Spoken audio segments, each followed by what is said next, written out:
오늘 하나님께서 우리에게 주시는 말씀은 신약성경 에베소서 4장 13절에서 16절 말씀입니다. 여러분이 갖고 계신 성경 신약성경 313면 14면 되겠습니다. 이 말씀을 우리 함께 읽으면서 하나님께서 사도 바울을 통해서 우리에게 주신 말씀으로 하나님의 음성으로 듣기를 원합니다. 같이 읽겠습니다. 우리가 다 하나님의 아들을 믿는 것과 아는 일에 하나가 되어 온전한 사람을 이루어 그리스도의 장성한 분량이 충만한 데까지 이르리니 이는 우리가 이제부터 어린아이가 되지 아니하여 사람의 속임수와 간사한 유혹에 빠져 온갖 교훈의 풍조에 밀려 요동하지 않게 하려 함이라. 오직 사랑 안에서 참된 것을 하여 범사에 그에게까지 자랄지라. 그는 머리니 곧 그리스도라. 그에게서 온 몸이 한 마디를 통하여 도움을 받음으로 연결되고 결합되어 각 지체의 분량대로 역사하여 그 몸을 자라게 하며 사랑 안에서 스스로 세우느니라. 아멘. 이제 잠깐 기도하겠습니다. 사랑의 하나님, 우리의 마음을 주님이 보실 때에 그 마음에 하나님의 사랑이 얼마나 있는지, 또 그 삶을 통해서 우리는 그 마음을 알 수 있고 읽을 수가 있습니다. 하나님 사랑하는 자들의 마음 문이 열리게 하여 주시고 주님의 음성을 들을 때에 그 음성을 듣고 위로와 소망을 갖게 하여 주옵소서. 듣는 마음을 주시고 그리스도의 사랑의 법을 이 땅에서 이루어서 많은 사람들에게도 하나님의 사랑이 이거다, 또 하나님의 은혜라 이런 것이다고 함께 나누고 전하게 하여 주옵소서. 예수님의 이름으로 기도드립니다. 아멘. 우리 옆에 계신 분들에게 서로 인사 나눕시다. 하나님 당신을 사랑하십니다. 하나님 은혜가 함께하기를 축복합니다. 하나님 은혜가 함께하기를 축복합니다. 네. 오늘은 우리 김명자 성도님 가족들이 함께 참여를 하셔서 같이 예배에 드리는 게 굉장히 큰 의미가 있다고 봅니다.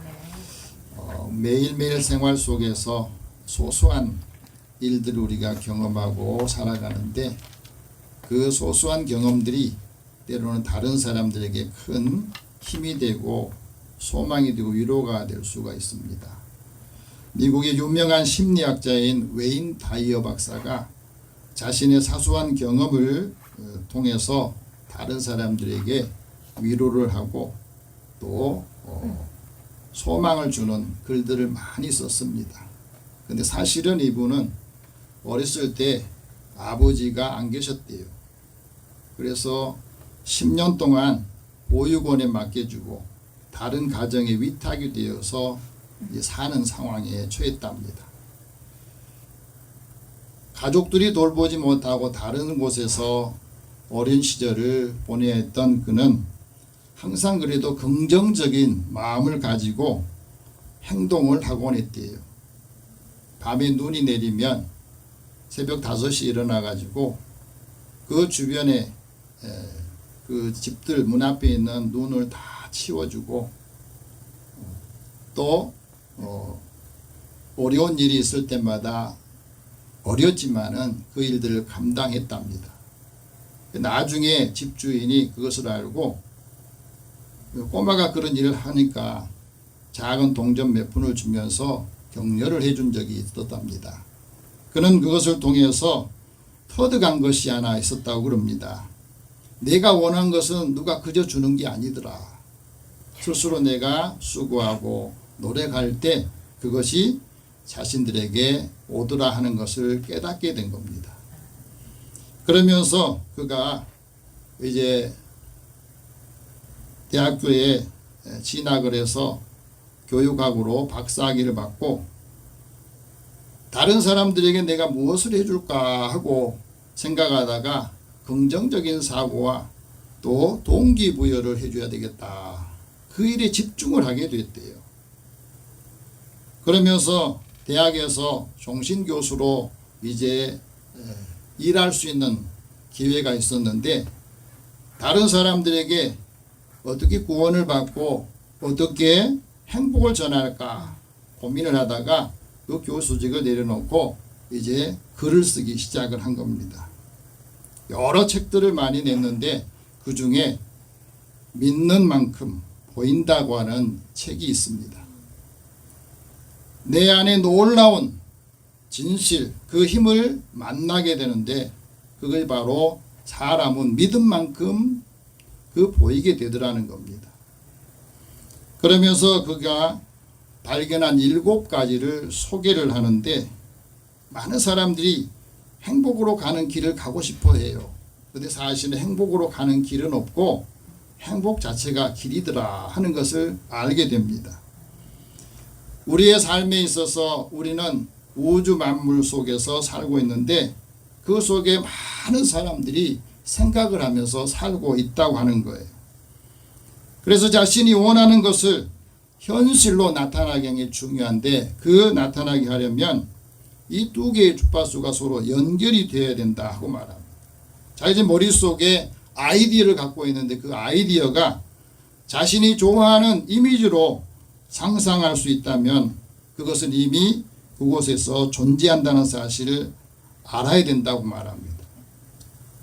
스스로 믿는 것이 현실이 되게 하려면 어떻게 해야 되느냐.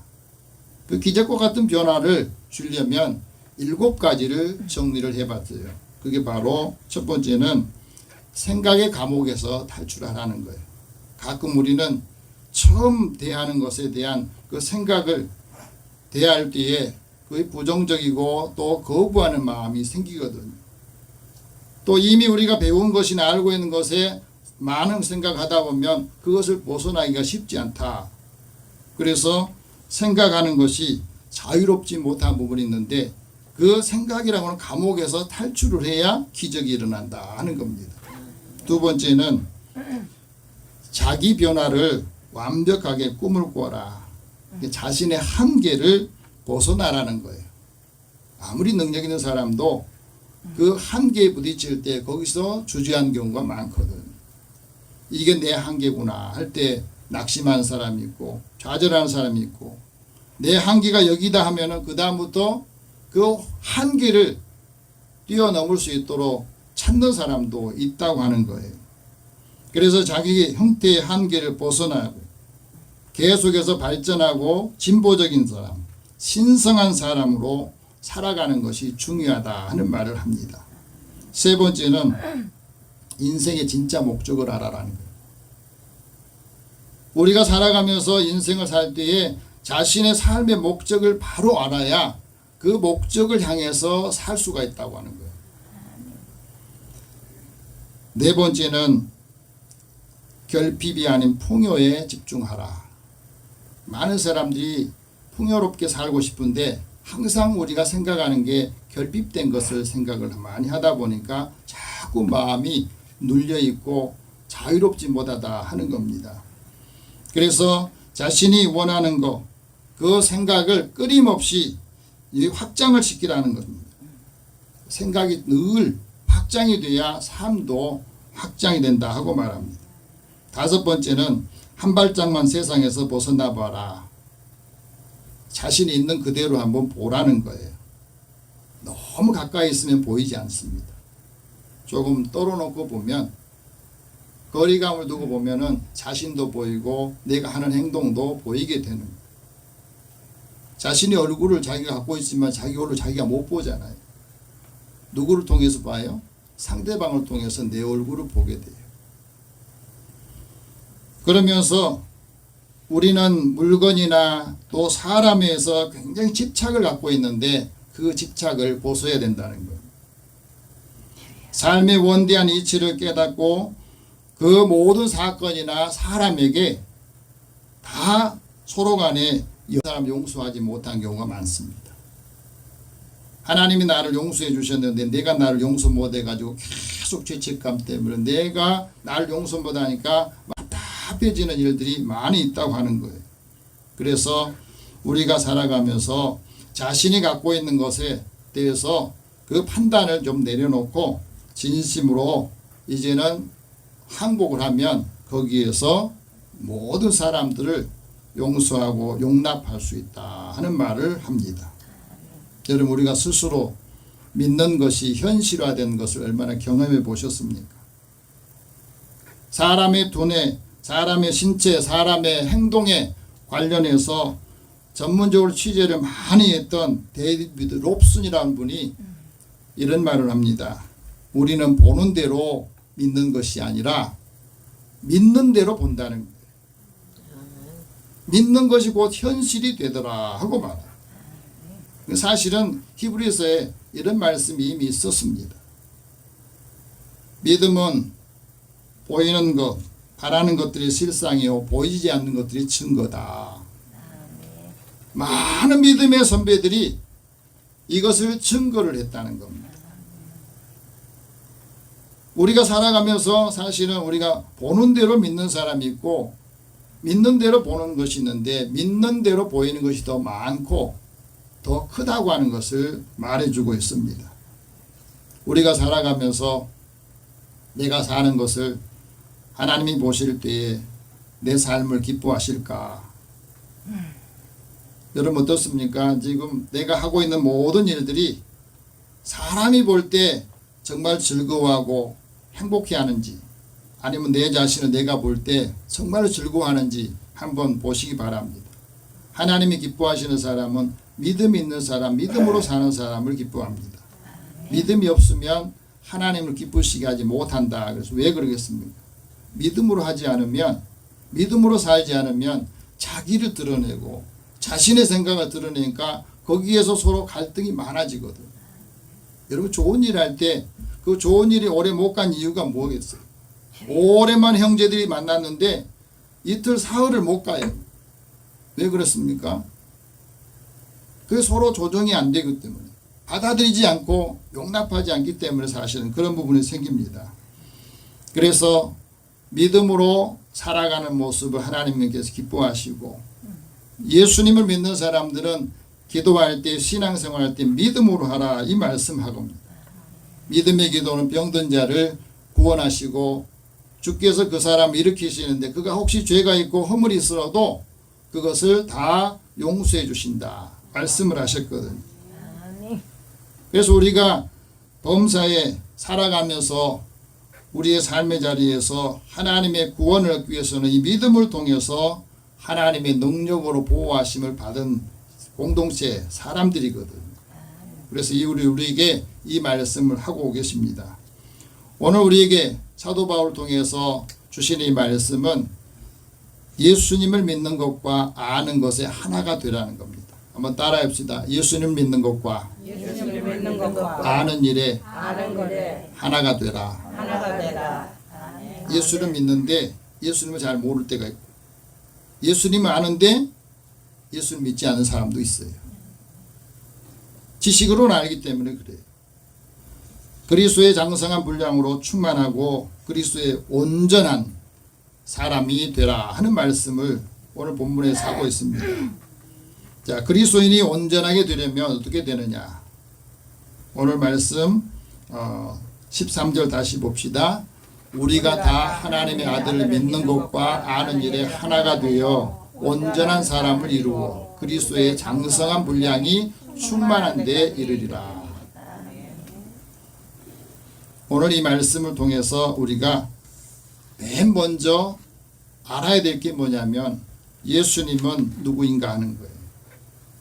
예수님은 하나님의 아들로 우리의 곁에 오셔서 하나님 나라, 하나님의 그 일들을 우리에게 말씀해 주시고 보여주셨거든요.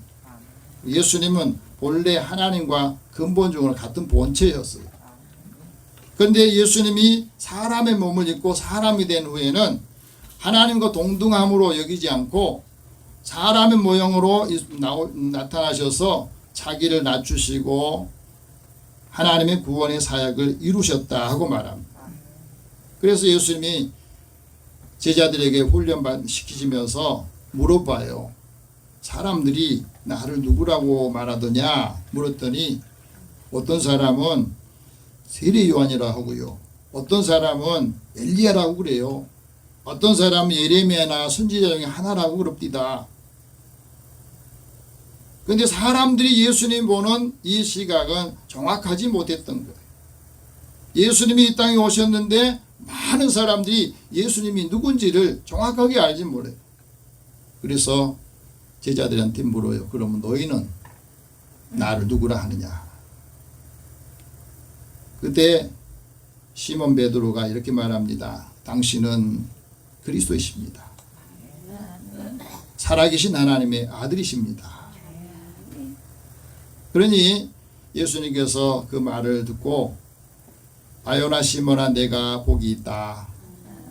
너가 이렇게 말하고 고백한 것 알게 한 것은 혈육이 아니라 하늘에 계신 내 아버지께서 너에게 주신 그 마음이다. 우리 삶에 있어서 사람의 마음과 믿음은요 내가 갖고 있고 내가 하는 것 같지만 하나님께서 그 마음을 주셔야 돼요. 그래서 믿음은 하나님 주신 선물이고 은사라 이렇게 말하거든요.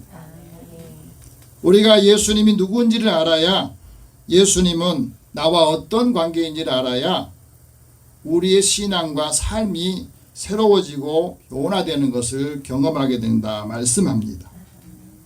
예수님이 하나님의 아들이라는 거 왜 고백하는 게 중요하느냐? 예수님이 하나님의 아들이라는 것을 알아야 믿음을 갖게 되기 때문에 그래요. 그래서 예수님이 하나님의 아들이다 하는 것을 믿지 않은 사람, 인정하지 않는 사람, 알지 못한 사람은 믿지를 않습니다. 그래서 우리가 아는 것이 굉장히 중요해요. 믿는 만큼 살고요, 아는 만큼 사는 거예요. 알지 못하면, 모르면 아무리 좋은 것 이야기해줘도 그 사람이 알지 못하면, 받아들이지 못하면 살 수가 없다고 하는 것을 말해주고 있거든요. 중요한 것은 그것을 정확하게 아느냐. 무엇이든지 우리가 알고 있는 것이 정확하게 알고 있느냐, 바르게 알고 있느냐 하는 것을 우리에게 말하고 있어요. 예수님께서 이 땅에 오시기 전에는 하나님과 함께 말씀으로 계셨어요. 말씀으로 계시다가 그 말씀이 육신을 입고 사람처럼 되신 거예요. 이 말은 이렇게 보면 쉽게 들립니다. 하나님께서 우리를 사랑한다 사랑한다 하나님의 용어로, 하나님의 말씀으로 계속하면 사람들이 그 사랑을 못 느껴요. 그런데 하나님이 사람이 되셔서 사람과 함께 거주하고 함께 살면서 이게 사랑이다, 이게 은혜라는 거다, 이게 하나님이 너희를 사랑한 거다, 그것을 몸으로 삶으로 보여주면 그때 사랑이 뭔가 하고 느끼는 거예요. 마치 어떤 분이 그 개미가 이렇게 쭉 지나가는 그 군집을 이루어서 지나갈 때에 주전자에 물을 담아가지고 거기다 길에다가 가는 곳에 쏟아 부었어요. 개미가 생각할 때는 갑자기 무슨 홍수가 났다 생각할 거 아니겠어요? 빨리 피해라 이야기를 해도 사람의 말을 개미가 알아들을 수가 없죠. 마찬가지입니다. 우리가 그 현실 안에 있으면 그 현실만 보는 거지 이게 어디서 무슨 일인지 알지 못하기 때문에 당황하게 되고 거기서 멸망하게 되고 목숨을 잃은 경우도 얼마든지 많이 있다는 것이에요.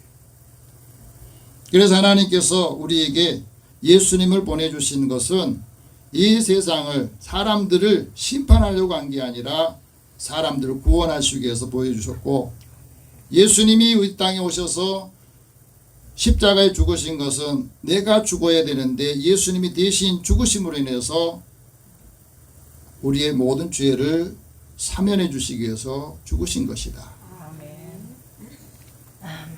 그래서 예수님이 우리를 구원하시고 우리에게 십자가의 죽음을 통해서 우리의 모든 죄를 다 사면해 주셨다.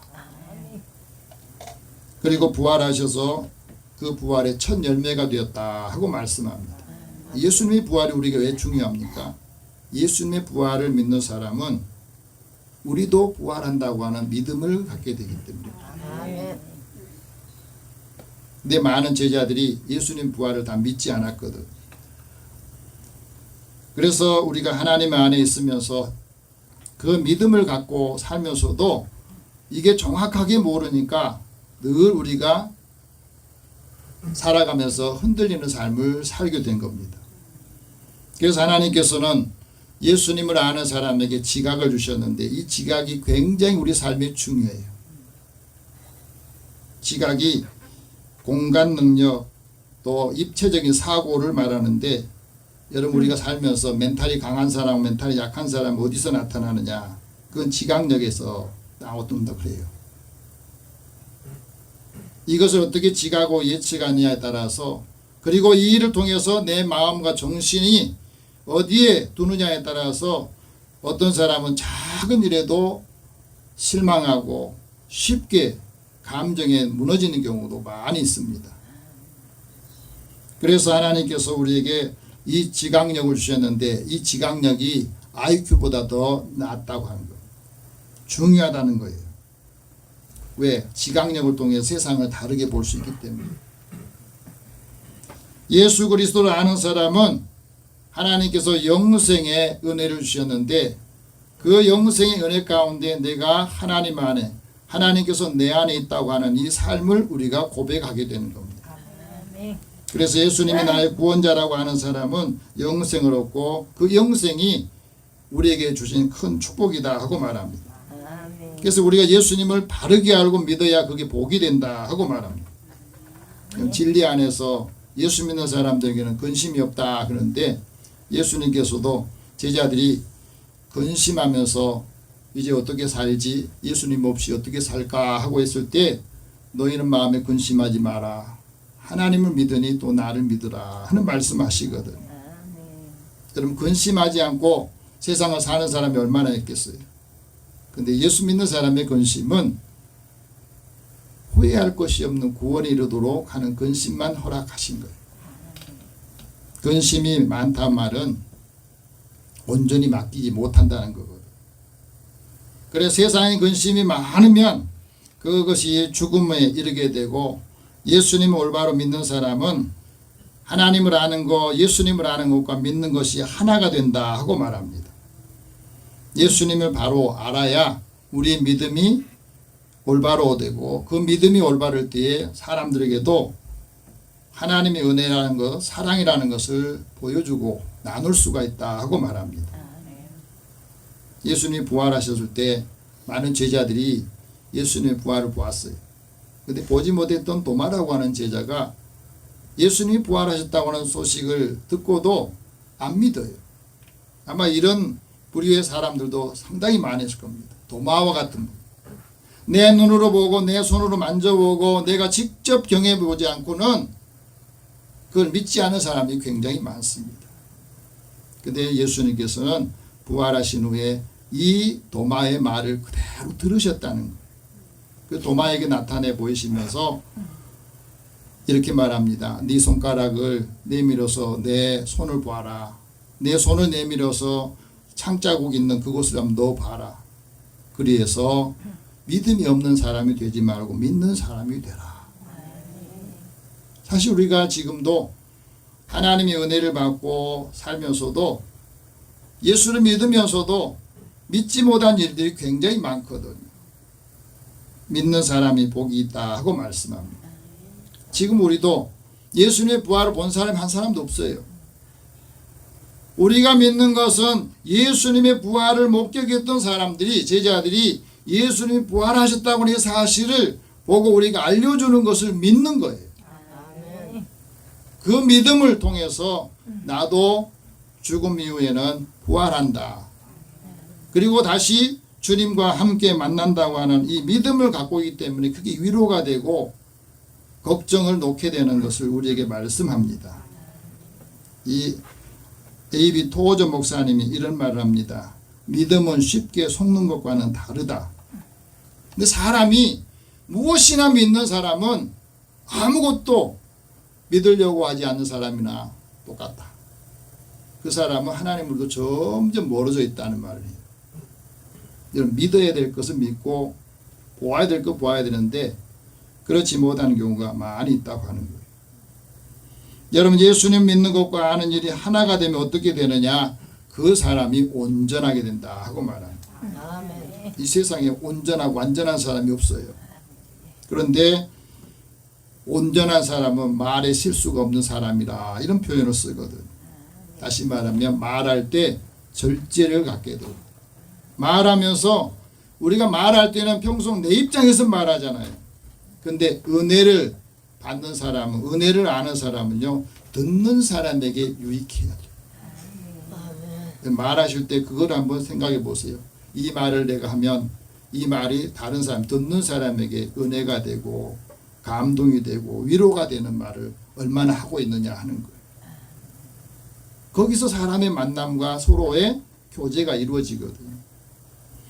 미국의 칼 로저스라는 심리학자가 온전한 사람이 되는 5가지 특징이 있는데, 그 사람은 첫 번째는 경험적인 것이 개방되어 있다는 거예요. 여러분, 우리가 경험한 거요, 처음에 경험하지 못하면 경험하지 못한 것 때문에 거부하는 게 많아요. 근데 또 경험을 해보면 경험 외에는 또 다른 것을 받아들이지 않는 거고, 그래서 고집하는 경우가 있어요. 그래서 모든 경험을 다 수용할 때 다른 것도 다양하게 경험을 하게 된다. 두 번째는 자신의 시간의 소중함을 알고 매 순간을 충실하게 사는 겁니다. 이게 사람이 온전해지는 것이다. 세 번째는 자신의 장점과 단점을 수용한다는 거예요. 누구에게나 다 장점이고 단점이 있어요. 장점이 많아도 장점이 오히려 단점이 되는 경우가 있잖아요. 완벽하려고 하는 것이 어떤 면에서 좋지만은 그것이 자신을 굉장히 괴롭히는 일들이 많아요. 완벽주의자들. 완벽할 수 없는데 완벽해야 된다고 합니다. 이것 때문에 정신적으로 굉장히 자신을 괴롭히는 일들이 굉장히 많습니다. 그걸 좀 내려놔야 자유로운 겁니다.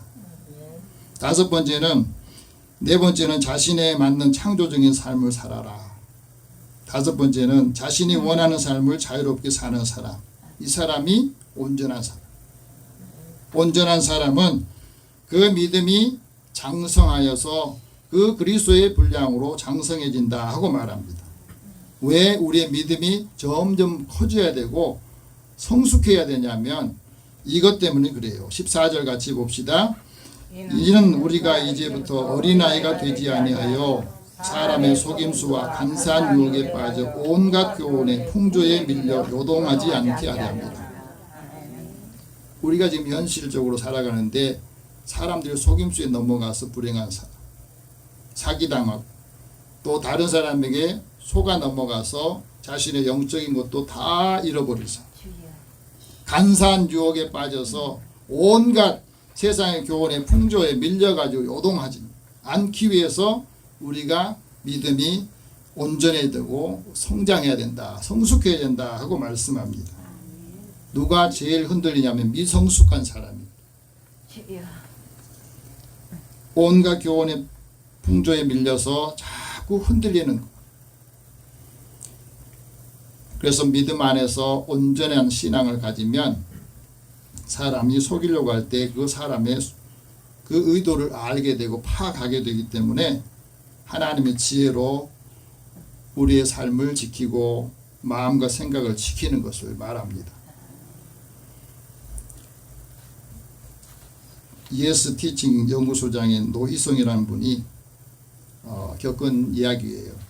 어렸을 때 파주에서 태어났는데 어머니는 그 신안의 그 정도라고 하는 문중경 전도사님이 그 신안 지역에 천사 그 섬에 돌아다니면서 전도를 많이 하다가 6.25 때 순교하신 분인데 그분의 전도를 받고 그 가족들이 예수를 믿게 됐대요. 그런데 시집을 갔는데 시집은 불교야. 그러니까 할머니하고 엄마가 교회 나가지 마라, 나가고 싶다 그러면서 계속 갈등을 겪으면서 이 자매가 어렸을 때 성장을 한 거예요. 그리고 이 손녀를 이제 절에 데려가서 불공도 드리게 하고 했는데 반기독교적인 할머니가 자꾸 엄마에게 교회 못 나가게 하고 핍박을 하니까 엄마가 교회를 가지 못하고 방 안에서 이제 자기 방에다가 기도할 수 있는 그 공간을 마련하고 거기서 계속 기도하는 모습을 보고 자랐답니다. 그러다가 아버지가 이 중동에서 오래 근무를 했는데 중동에서 오래 혼자 떨어져 있다가 예수님을 영접하고 신앙생활을 하게 됐대요. 그래서 휴가를 받아가지고 자기 집에 와가지고 이제 내가 교회 나가겠다. 그러니까 어머니가 극구 반대를 하는 거예요. 그래도 이 아들이 예수님을 영접하고 난 다음에 어머니를 설득을 해도 어머니가 받아들이지 않으니까 가족들과 함께 이제 교회에 나가서 신앙생활하는데 이 자매가 교회에 와서 신앙생활하는데 그 마음이 그렇게 평안하더라는 겁니다. 그래서 아버지의 확고한 신앙이 자신들에게는 신앙의 자유를 줬는데 그것 때문에 할머니가 핍박을 하더라도 이제 신앙생활을 계속 하게 됐다. 중학교 때 진화론을 배우면서 이제 자기가 주던 하나님이 세상을 창조했다. 이게 이제 점점 의심이 된 거예요. 그래서 그 고민이 풀리지 않자 하나님 앞에 잠자기 전에 그랬대요. 하나님, 오늘 저녁에 이 고민하고 있는 건 내일 또 하나님이 안 믿어지면 저는 하나님 영원히 떠날 겁니다. 그리고 잠을 잤는데 다음 날이 주일이 되어서 주일날 하나님께 예배드리러 갔는데 하나님께서 그 마음을 만져주시는 것을 느낀대요. 그래서 자신이 갖고 있는 모든 고민이 사라지면서 이분이 그 지구과학 교육학과를 들어가서 공부를 하게 된 겁니다. 그러면서 정말로 창조 세계하고 진화론 세계에 대해서 좀 더 연구를 하게 됐는데 나중에 학교에서 공부를 할 때 그 진화에 대한 그 중간고사 시험 보는데 그 진화가 화석이 진화의 증거가 될 수 없는 이유를 2장의 큰 시험지에다 빼곡하게 썼더니 그 교수가 빵점을 주더래요. 그거는 창조적인 신앙, 창조적인 것은 종교적인 신념이고 고생물학은 학문이기 때문에 신앙적으로 접근하면 안 된다. 그 빵점을 줬다. 그래서 이분이 계속해서 다시 연구를 하게 돼요. 미국의 남편을 따라서 갔다가 거기서 이제 그 최우성 박사를 만나게 됩니다. 이분 서울대를 나오고 카이스트 또 서던 캘리포니아 대학에서 우리 몸에 있는 인슐린을 연구한 연구자였는데 이분이 어떻게 하다가 이 창조사에게 헌신하게 되어서 그분을 만나게 되어서 이것을 더 체계적으로 배우면서 이제 우리 학생들한테도 2가지를 올바로 가르치고 판단하게 해야 되겠다. 그래서 다시 한국에 와가지고는 학교에 사표를 쓰고 창조과학 사역을 하게 됐는데 그가 이런 말합니다. 세상의 지식과 그릇된 풍조를 분별하려면 믿는 것과 아는 것이 하나가 돼요. 그래야 지성이 요동치지 않고 우리 그리스도인들이 기독교인이 성인이 되기 전에 이 진리를 먼저 베이스로 깔아놔야 그 다음에 지성훈련이 되면서 세상의 풍조에 흔들리지 않는다 하고 말하는 거예요. 여러분 우리가 그리스도 안에 사랑 안에 있을 때 참된 것을 할 때 그 진리로 우리가 사는 것을 말하고 있습니다. 15절 봅시다. 그리스도의 사랑 안에 15절 말씀 같이 보겠습니다. 오직 사랑 안에서 참된 것을 하여 범사에 그에게까지 자랄지어다. 그는 머리니 곧 그리스도라. 여러분 우리가 하나님의 사랑 안에 있을 때 그 사랑으로 사랑해야 사랑에 상처를 받지 않아요. 사랑 안에 기쁨이 충만할 때 그 사랑이 끊어지지 않는다. 그것을 우리에게 말씀합니다. 세상의 모든 게 다 변해. 이론도 변하고 풍습도 바뀌고 이제까지 우리가 하는 모든 것, 세상의 것은 다 가변적. 우리는 변하지 않는 것에 우리의 삶의 중심을 두고 그것을 붙들고 살아야 많은 변화 속에서도 자신의 삶을 굳건하게 지킬 수가 있습니다. 우리가 살아가면서 세상의 지혜로 하나님의 은혜를 깨달을 수가 없습니다. 존 메가더 목사님이 이런 말합니다. 도덕적인 강의가 아무리 좋아도 또 동기부여하는 강연을 많이 들어도 그것이 하나님의 진리를 대신할 수 없다. 그것이 사람의 영혼을 구원하지는 못한다. 우리가 하나님의 진리를 말해야 돼 성장을 하게 되고 흔들림이 없는 것을 우리에게 말합니다. 이 진리를 가지고 있는 사람은 우리의 삶에 있어서 가장 필요할 때 서로 연결하고 또 함께 해주는 역할을 한다 하고 말씀합니다. 그래서 사랑 안에서 스스로 세우는 역할을 해주는데 16절 같이 봅시다. 그에게서 온 놈이 각 마디를 통하여 도움을 받음으로 연결되고 결합되어 각 지체의 분량대로 역사하여 그 몸을 자라게 하며 사랑 안에서 스스로 세우느니라. 여러분, 우리가 성장하는데 옆에서 누군가가 도움이 있을 때 그 성장이 아주 빠르게 진척되는 경우가 있죠. 적절한 시기에 적절한 사람을 만날 때 그 사람의 삶이 열리기도 하고 만나지 못하면 다치기도 하거든요. 그래서 우리 삶에 이 만남이라는 게 굉장히 중요한데 그 만남의 인격적인 만남이 중요해요. 여러분, 우리가 살면서 왜 하나님이 사람에게는 지성을 줬겠습니까? 지성이 풍부한 사람들은 이 지성이 영성을 이해하고 받아들이는데 굉장히 도움을 줍니다. 그래서 영성이 지성을 배제하지 않고 지성을 초월하여서 이 지성을 완성시키는 역할을 하거든. 우리의 마음속에 있는 것이 하나님의 영혼, 영이 우리 안에 들어올 때 우리의 지성이 올바른 작동할 수 있도록 역할을 해주는 겁니다. 일터에서도. 이제 우리의 삶에 있어서 하나님을 아는 것과 믿는 것이 하나가 되어서 온전한 그리스도로 하나님의 선하신 일들 감당하는 믿음의 가족 되기를 축복합니다. 기도하겠습니다. 살아계신 하나님, 주의 은혜를 사모하는 자들의 마음을 알게 하여 주시고 하나님의 마음을 알고 사람의 마음을 알고 하나님의 뜻이 무엇인지를 알 때에 그 뜻을 따라 살면서 하나님의 뜻을 이루어가는 믿음의 사람들을 축복하여 주옵소서. 한 주간에 또 어떤 일이 우리에게 일어날지 아무도 알지 못하지만 우리에게 영적인 분별력을 더하여 주시고 또 그 분별력이 우리의 삶에 필요한 것들을 밝히고 또 알게 하고 느끼게 해서 하나님의 뜻을 이루게 하여 주옵소서.